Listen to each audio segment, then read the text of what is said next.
Madam nga i-process tayo, lepas tayo digijay documents na at the reglementary period tayo nga 18 hours nga mangipila dito reckless imprudence resulting in homicide kaya dito driver ti truck Sir Roger. Okay. So, ano na ginaduktalan tayo, sir? Bayat inwite investigasyon no sinut kim basol, sinut dimong par, kanito yung aksidente, ano yung itunda ti pupusay, ti mesa ti bolt, ti disgrasya, sir? When based the investigation tayo, dito truck going south, iti adto barangay Binggao dito highway. Ket adda inovertaken ng alugan, dito nangalay iti linya dito kasinabet ng motor. So nagsinap ko da Sir Roger. Bali ti point of impact is dito right of way ti motorcycle. So rumrumwar into investigation tayo nga basol dito driver ti truck dito napasamak insidente. Okay. So, umovertake si truck, eksakto mo nga sumuwad met, dito naka-motorsiklo. Dito naka-motorsiklo, sir, nga nag-shoulderan, din nagdati outer most lane, kaya iti national highway tayo. Apo, hepe? Well, the point of impact tayo, Sir Roger, is mismo nga kwa sentro ti dito right of way dito motor. So study ko nam han nga nakakuahan nga dito shoulder ti yan na. Well.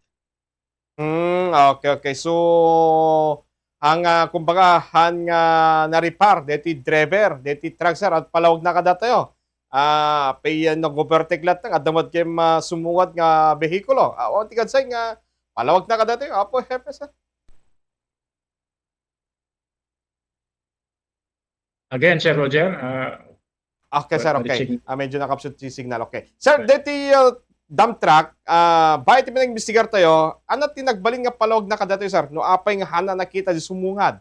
Nga hindi nag-overtake kada ito kalsada. Apo, hepe. Well, siguro the investigation tayo kita miscalculation dito driver.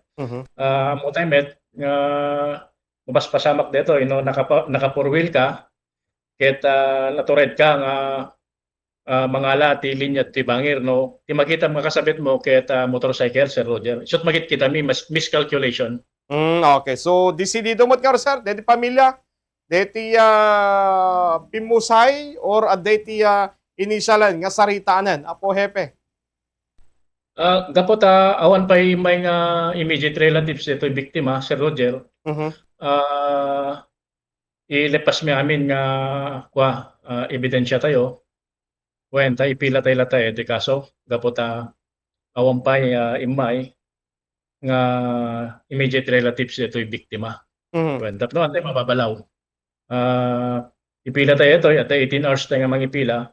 Timbaki tayo reckless imprudence resulting in homicide. Hamet nga nakainom, sir. Ti employee ti arak ti driver ti truck or even ti driver ti motorsiklo. Apo, hepe. Sir Roger, dati ti normal nga estado. Dati pa yung naka-motorcycle ket naka-helmet. Ngayon ore man ket jay ket talaga nga napigsa ta impact na. Di jay helmet na ket na head-on collision kadi jay rim ti truck Sir Roger. Talaga grabe yan. Talaga as in nga face to face. Okay.